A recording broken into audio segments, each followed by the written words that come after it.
Hello everyone, Sam here from Mind Body Medical. So in this video, I want to overview the top 5 approaches that we should be implementing and embedding into our daily life to pacify Vata Dosha.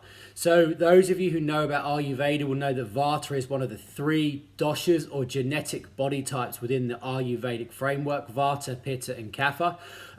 This time of the year, moving into the cold autumn and winter months is typically a time when Vata dosha begins to increase, and with it can create problems like poor sleep or SAD syndrome or constipation or anxiety, a whole raft of problems. And that's not just to come at it from an Ayurvedic perspective. If we come from it from the Western perspective, it's the same thing as saying we need to implement and embed self-care techniques that help to keep our body in balance, help to optimize and mobilize homeostasis, where the whole body is working optimally, is working from a place of balance to keep ourselves fit, vital, healthy, keep our immune system strong to protect against winter infections. So these are some simple 5 approaches that allow us to do that. Number 1 is the absolute necessity to try and protect 30 to 40 minutes of self-care time in the morning to allow us to embed these techniques. You know, if we have to rush some of these approaches, if we get up at the same time and we're trying to squeeze in 20 to 30 minutes of self-care, it can actually be counterproductive. It can create stress, it can create rushing. So what we find in our life, in our patients, in our clients, you know, if we can protect 30 minutes of time in the morning to embed these techniques, we feel calm, we feel unrushed, we feel unpressured. So trying to set your alarm clock or trying to wake up naturally 30 to 40 minutes earlier is the linchpin that allows everything else to follow effortlessly, which means we start the day in tip-top condition. We start the day having balanced Vata and induced homeostasis in the body. And that's what leads to those feelings of contentment and energy and vitality. So number 1 is try and get up a little bit earlier to protect self-care time. Number 2 is trying to every morning without fail allocate at least 2, 3, 4 minutes to perform a self massage. So a self massage is exactly what it says. It's a massage that we perform on ourselves. And anyone out there who's listening who's had a professionally delivered massage will know that feeling of absolute peace and relaxation and calmness and almost heaviness that we feel after a professional massage. The reason for that feeling of feeling really calm and centered is because our body is flooded with feel-good hormones. We're flooded with oxytocin and dopamine and serotonin and all the endorphins that make us feel great. And we can tap into that mechanism with complete autonomy by performing a self-massage with plenty of really nice hot oil. Vata dosha is cold, so anything that is warm and moist is going to help balance Vata dosha and make us feel great and vital and energized. So performing a self-massage for 3, 4, 5 minutes every morning is a cardinal, fundamental, almost mandatory approach to perform in the morning. And it's not just important from the Ayurvedic perspective. There's really, really compelling Western research to show how self-massage can help stimulate immunity. It can help buffer against stress and anxiety. It can help increase the circulation of feel-good hormones. It can prevent against infections. It can do a whole raft of approaches. There's plenty of guides and information on the internet around how to perform a self-massage. We'll be releasing a video on that specifically shortly. So number 2 is perform a self-massage every morning. So that's going to require about 5 minutes of self-care. Number 3 is to perform some form of yoga sequence in the morning. Whether it's sun salutations, which is one of the most revered yoga sequences in the book. Really, it's they're fundamental. They're a classical way of starting the morning is to perform 5, 7, 10 rounds of sun salutations. I can't recommend that enough.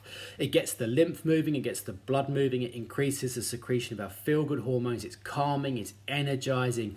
It's such an excellent way of starting the morning. Yeah, and it's great because it's fluid. If we're rushed, we could just do 3 or 4 rounds. If we've got more time, we could do 10 or 15 rounds. It's a full body workout, gets the muscles, the blood, the energy circulating. And if we've got the time, it's even more beneficial to try and hold poses that involve inversion, anything that gets the head below the height of the waist. Ayurvedically and from the yogic traditions, that's one of the most effective ways of balancing and pacifying Vata dosha. So things like sun salutations, for example, having the head down balances Vata dosha. If you perform the sun salutations, you're going to get an abundance of inversions anyway. So if you're looking at yoga sequences or yoga flows, making sure there's plenty of inversions within the flow that you're doing. So that's number 3, yoga sequencing. So whether you've got 5 minutes or whether you've got 10 minutes, trying to start every day with some form of yoga practice is so important. Number 4 is our first meal of the day in breakfast. It's fundamental, nutritionally speaking, energetically speaking, in terms of balancing and pacifying Vata dosha, that we start the day with a nourishing, warming, strengthening, energizing, anabolic meal. Something that's easy to digest, something that's cooked, something that's moist and soft, something like porridge. Porridge is the classical optimal northern hemisphere autumn and winter breakfast. Porridge oats mixed with either dairy milk or a nut milk or even water, if the milk is too heavy for you. Mixing it with really warming, digestion stimulating spices, things like cinnamon, things like a little bit of ginger, things like nutmeg, even a little bit of turmeric in there, adding some coconut oil, some ground nuts, some seeds, all of the really strong, excellent, nutritious, easy to digest Vata pacifying foods. Or other options include things like stewed fruit, again with herbs and spices mixed into it, with a little teaspoon of chawanprash, which is incredibly Vata pacifying. It's a great way to start the day. It gives us the energy, the fuel, the nutrients, the vitamins, the minerals, the antioxidants. It balances us, it's easy to digest, and it brings Vata down. So that's number 4. Number 5 is to never ever leave the house without ashwagandha. Those of you who know us from our courses or other videos, we wax lyrical about ashwagandha. It's one of the most powerful and revered herbs in Ayurvedic medicine and in global herbal medicine as well. It's such a powerful, safe, incredibly versatile herbal medicine. It increases energy. It's a clinically proven immune stimulant. It balances hormones. It buffers against stress and anxiety. It increases the secretion of feel-good hormones. But Ayurvedically speaking, it's the number 1 Vata pacifying herb in the book. It's the optimal Vata pacifying herb. So most produced capsules are in 500 milligrams. So ideally you want 1 to 2 capsules in the morning, 500 to 1,000 milligrams every morning. You can mix that in your porridge, you can put it in your stewed fruit, whatever it may be, but it helps pacify Vata. It's such a powerful way to start the day. So get those 5 approaches going, bring Vata into balance, and you'll feel the energy and vitality and balance as you go through the day.